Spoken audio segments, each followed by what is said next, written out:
put to pay off my debts. Good. That's a very good reason to want more money. It's a bad thing. Not a good thing to be in debt. You know, in some religions, they've outlawed that. You know, in Islam, for example, it's against the law, Islamic law, to lend money at an interest. It's very interesting that became a religious issue for some people. And, you know, nowadays maybe some people are finding out why. Because if you're in debt, some large part of your mind is taken up with that. Large part of it, number one. Number two is that chances are the reason that you're in debt is because you had desires that outstripped your ability to pay for them, which is not a good thing. In the old days, as I was talking about last night, in the old days, before credit cards, if you wanted to buy something, guess what you had to do? You had to go to the bank. And you had to see, do I have enough money in my bank account to buy it? You see, you couldn't just like buy anything you wanted on a whim. You had to have the money for it, didn't it? Marie, right? Isn't it? Remember that time? That wasn't so long ago, where you had to actually have money to buy things, you see, not just credit. So that's a very good reason to want more money. Anybody have other reasons? Yeah? Yeah, nice. That's a fine thing. That's a really wonderful thing. Did anybody write, so I'd be happy? That'd be a bad reason. For the reasons that we talked about last night, you see? Now you got to think about it. Do you really think that more money is going to make you happy? And kind of like work on that a little bit. If money were the cause of happiness, okay? So I'll review this in terms of Buddhist logic. Here is in Buddhist logic texts, they define a cause. Here's what a cause is. A cause is something that brings about its effect all the time for everybody. Does that sound like a logical definition of a cause? A cause is something that brings about its effect for everybody all the time. And if the cause isn't there, the effect could never come about. That's what a cause is. If the cause isn't there, then you could never have the effect. So, does money bring happiness? Is it the cause of happiness? Does it bring happiness to everybody all the time? See? Is it? No. And is it possible to be happy at all without money? Yeah. So how can it be the cause of happiness, you see? So think about it. If you wrote down, I mean, you know, some of you probably aren't admitting it, but and maybe you'd even write it down because it's too embarrassing. But, you know, chances are pretty good that everyone at some level thought, well, you know, I'd be happy. If I had more money, I'd be happy. Okay? So there are good reasons to want more money and bad reasons to want money. Anybody write, so I could attend more teachings somewhere? Yeah. So I could travel to attend teachings. You know, that's a good reason. Yeah? And any other reasons that you want to share? Yeah. Rent. Rent's a good, very good reason. So I can pay my rent. Not bad. Of course. Of course. The question is, how much? How much until you don't have to worry about it? And that kind of depends on what you need the money for. Doesn't it? Geshe Michael Roach used to call money liquid karma.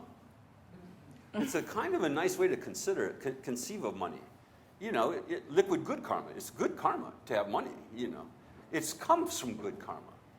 That's where money comes from, of course, right? It doesn't come from greed. It doesn't come from stinginess. So the next part of our workshop here is to think about the causes, the real causes of money, okay? So you need some more money. You've even put a dollar amount on it. Now, how are you going to get it? So we can think of the conventional ways to get it. You probably have already thought that through. You don't need to have a whole workshop on that.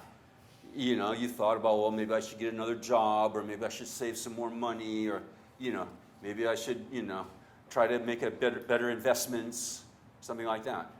Those are the conditions.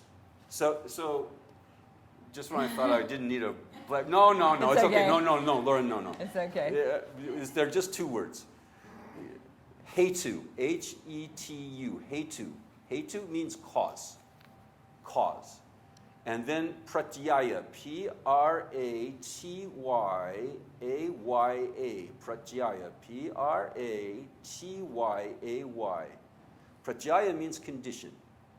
So again, in Buddhist logic text, there's a difference between the hetu, H-E-T-U, the cause, and the pratyaya, P-R-A-T-Y-A-Y-A,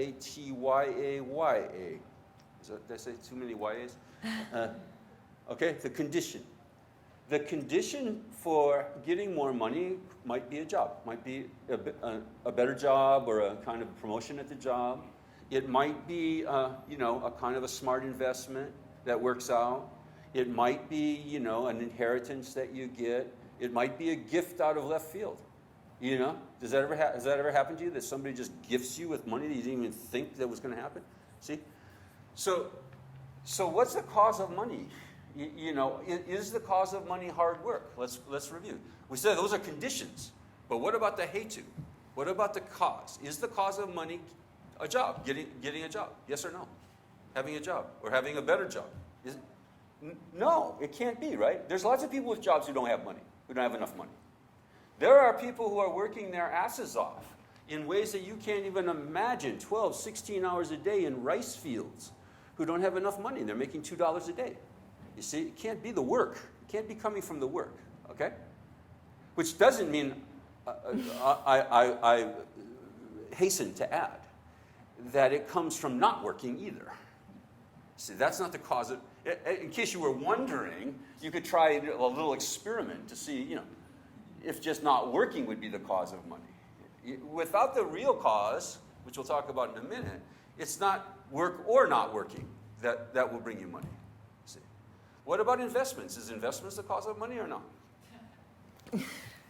Sometimes it works, sometimes it doesn't, right? Sometimes you invest your money. Sometimes you read the Wall Street Journal, whatever kind of investment magazines you read, and study all up. My dad used to invest quite a bit in the stock market. My grandfather thought it was like going to Vegas. No, my grandfather was old school. He lived through the Depression, where the banks closed down and the economy just went. And my grandfather could never understand what my dad was doing in the stock market. He just thought that was just like rolling the dice. And sort of is. I mean, you can do all kinds of research, and my dad did all this. He'd research companies and try to figure out the best investments, the best growth factors, and all this technical language. And ultimately it just comes down to luck, seemingly. Seems like luck. Some people make an investment that it pays off for them. Some people make an investment and it tank. See? It's not coming from the investments either.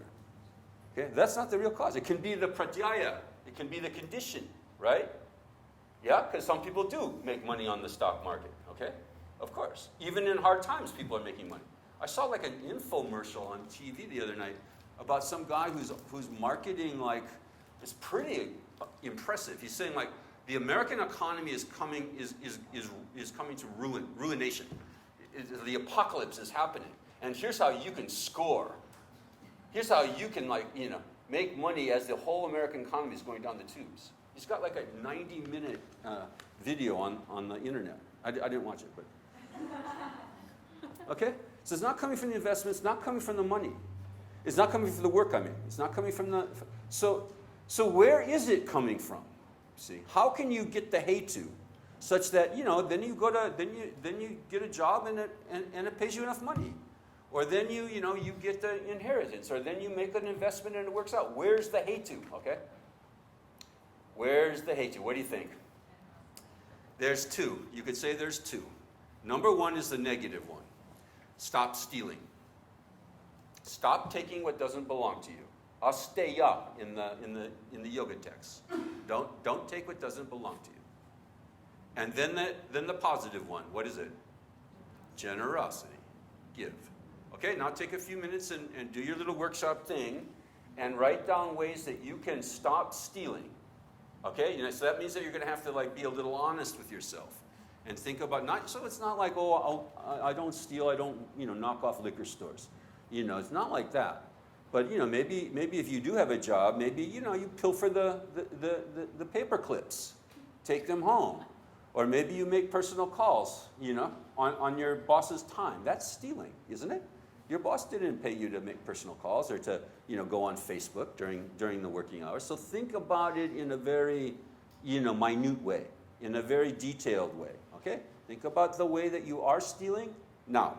Okay? Just take a few minutes and then think about how you could be more generous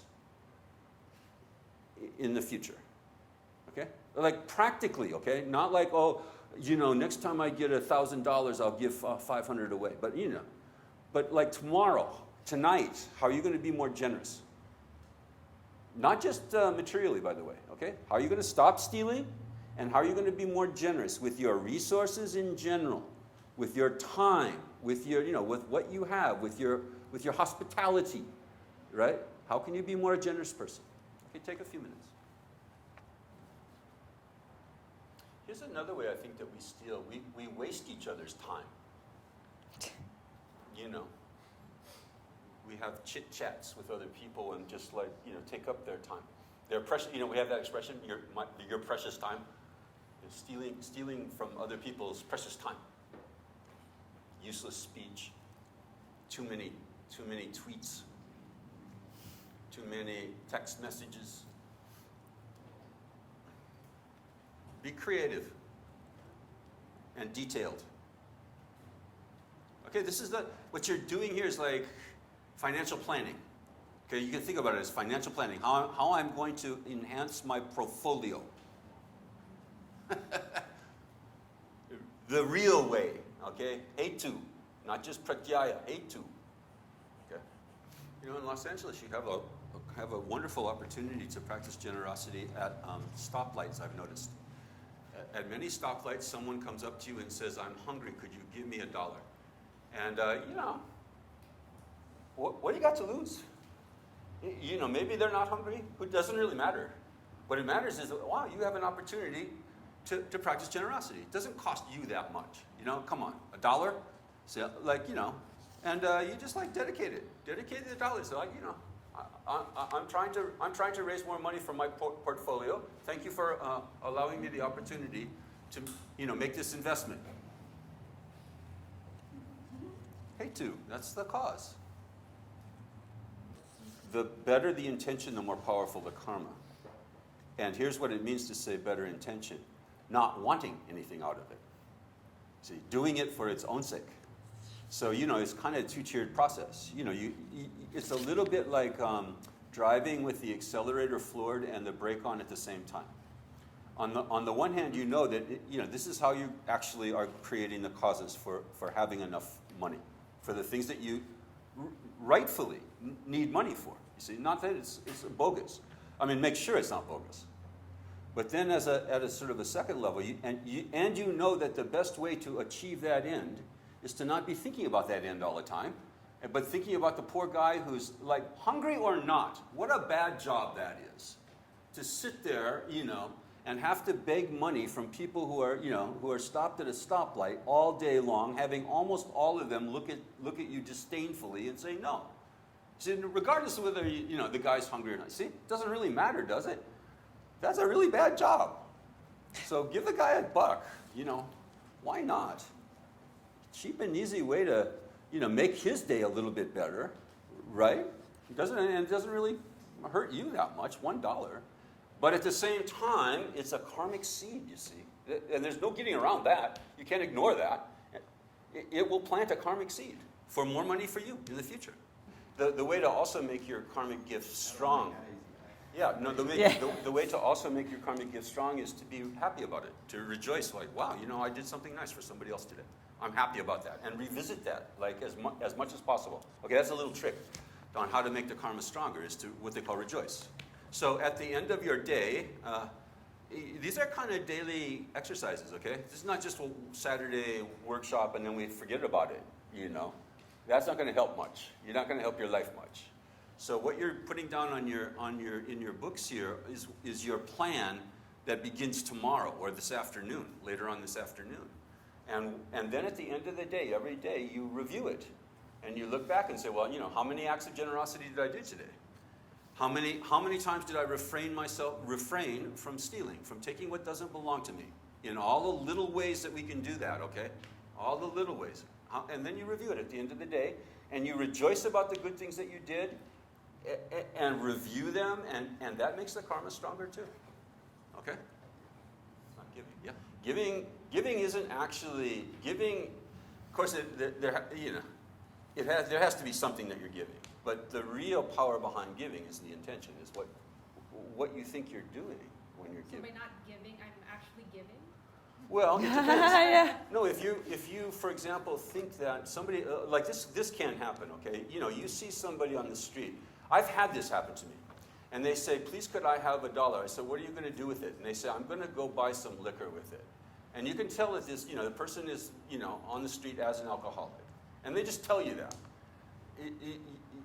It's probably a much better thing to not give the money and give them the protection, you know, from using that money for something bad. You see what I mean? But if the attitude then is there, if the attitude, then even that could be some form of an act of giving, you see? The gift of protection. So in the Buddhist text, this is the last thing I say, and then Cindy's got to move on. In the Buddhist text, there's 4 kinds of giving. And you can just write these down because you can practice one or another of these forms of giving all day long. The first one is the giving of resources. Giving of resources, what you have. You know, not only money, not just liquid karma, but, you know, if you have food and people are hungry, if you have shelter and people need a place to stay when they're coming through town, resources, your resources. Then number 2, the gift of love, which is something you can do all day long. It's just, and what that means is, I wish everyone were happy. As you go through, you know, your day in LA, just look at everyone and say, like, wouldn't it be better if everyone were happy? It'd be better for me. I mean, it's very kind of self-interested, isn't it? Like, but it could be, you know, that's fine. Your life would be a lot better if everyone else were happy. You know? So what do you got to lose in wishing that for them? You see? May everyone be happy. Yeah? Attain the things that they want. Happy. As long as it doesn't hurt. And then the third one is the giving of protection from fear. Which means that you practice ahimsa all day long. What's that mean? Nonviolence. Nonviolence. In body, speech, and mind. Not hurting people physically, but also not with your speech, not hurting them, you know, insulting them, and even with your mind, not wishing harm on them, is a form of giving. The gift of protection from fear. And then the biggest one, the biggest kind of gift that you can give. This is like, will really pay off in your portfolio. Give them the gift of the truth, of how things are really working. Teach people how they're really working. The difference between a hetu and a pratyaya. Teach them the difference. Teach them how, what's that expression? You can give a man a fish, but then if he's hungry, he feeds for one day. But if you teach him how to fish, he'll feed himself for a long, long time. Eat forever. Yeah. Not very pithy in my version of it, but you get the idea, right? Teach other people what you're learning today in this workshop. And that's that's the highest gift, they say.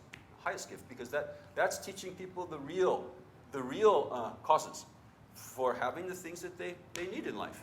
And you do need money, by the way, in case you were wondering. So back to where we started. Of course, we all need money. No problem. Okay? The problem is, number 1, why? Not getting clear why you need money.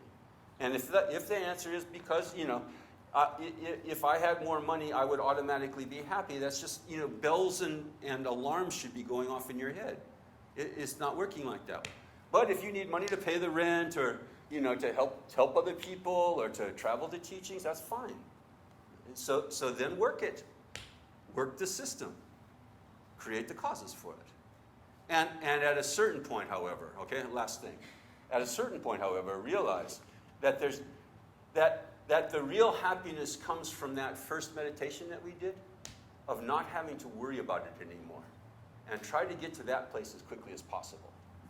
Try to get to the place of satisfaction, of saying, oh, Om. Remember?